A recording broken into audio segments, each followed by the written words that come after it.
In this video, we're going to talk about training zones. So a while ago, I talked about training in Zone 2, and I even made a video of my longest Zone 2 ride. And several people have asked me, what are the training zones? How do you find it? And so that's what we're going to talk about in this video. Now, there are a lot of videos out there on YouTube about training zones and some really good ones. I'm going to approach this one from a very simplistic standpoint. A lot of us are really stretched for time, and we don't have time to really get scientific about training. And so I'm going to break it down and help you, for those of you who are really busy and you just want the facts, you want the basics, you want to know how to use training zones. So that's how I'm going to approach this video.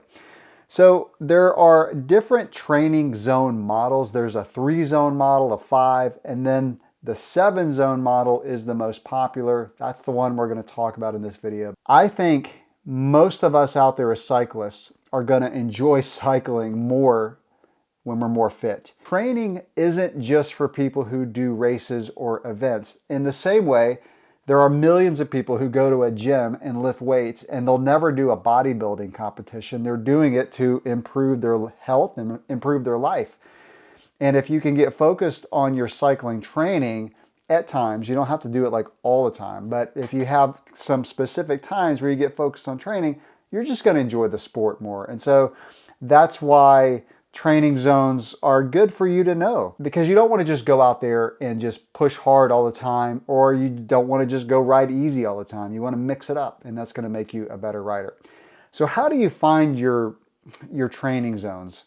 That's what I want to help you do, and then we'll talk about the zones themselves. What you want to do is you want to find what's called your functional threshold power, or FTP.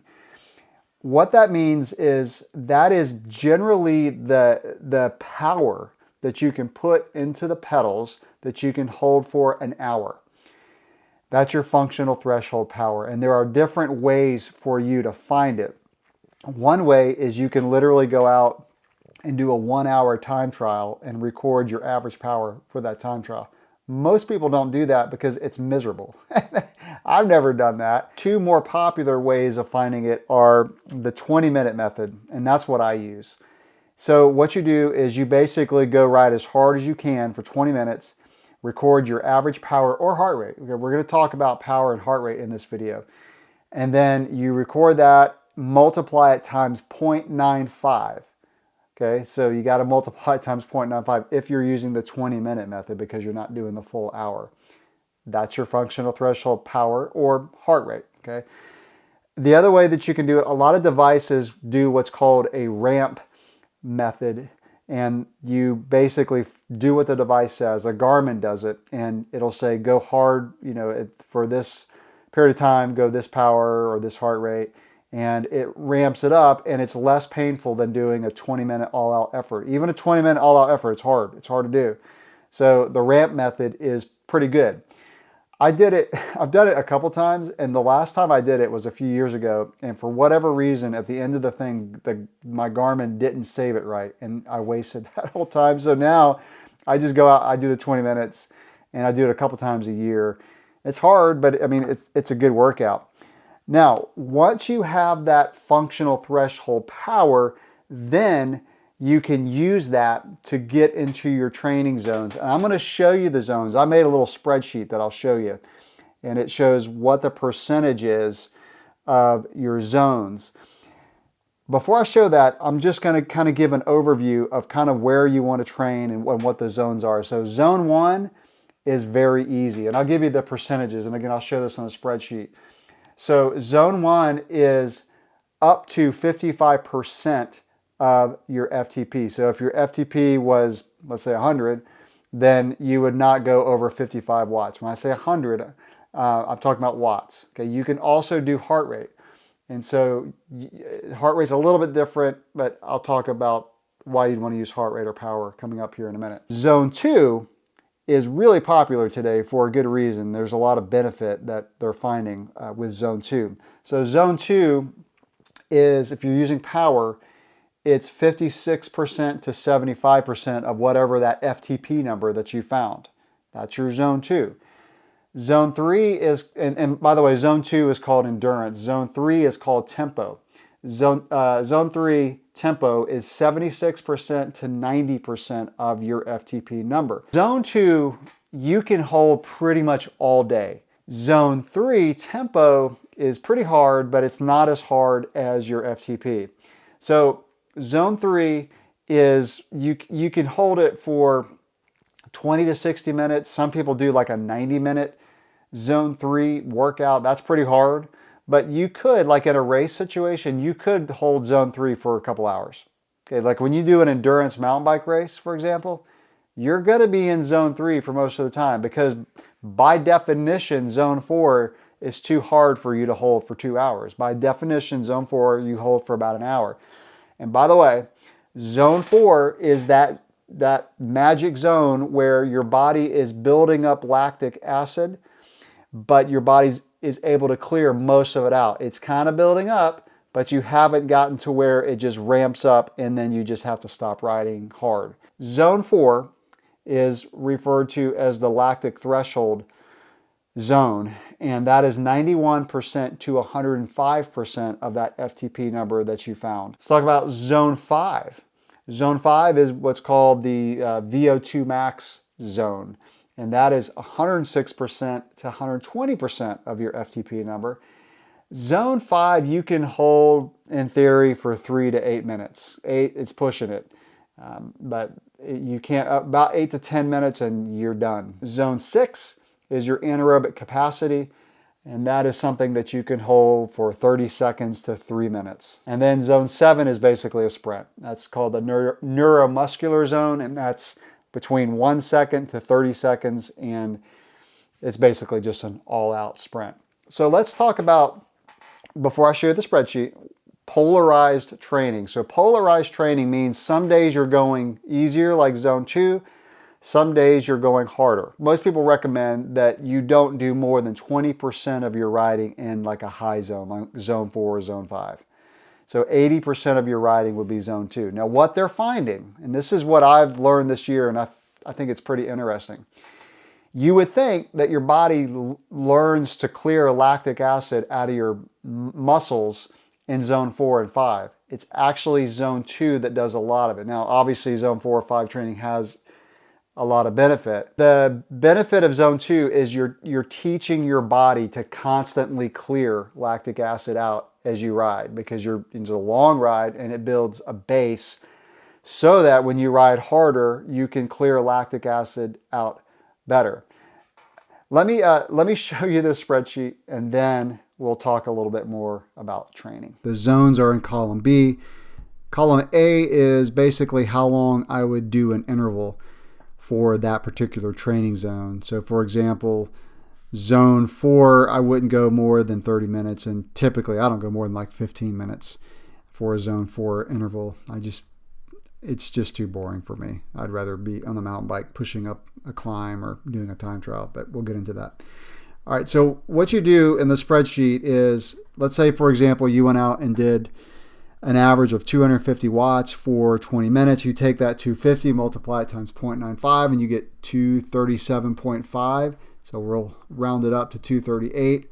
And this just shows me how hard I need to go. So if I'm doing Zone 2, I would keep my watts between 133 and 179. Like, Zone 4, I'm going 217 to 250 watts. And I mentioned polarized training.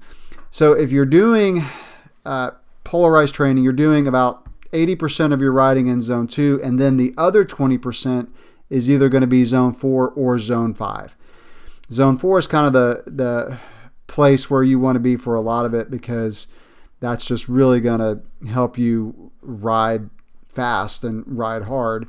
And then Zone 5 training is for those kind of like race starts and bridging up a gap or really pushing hard, and you probably want to train both of those. We're not really going to get into specific training in this video, but I just want to help you understand the zones. Now heart rate's a little bit different. Heart rate, you typically use a 5-zone model. And so let's say for example I averaged, whatever I average, I'll multiply it times 0.95, and let's say I get 160 beats per minute. So for zone 2, I would keep my heart rate between 110 and 133. If I'm doing that lactic acid threshold type interval, I'm going to go 152 to 168.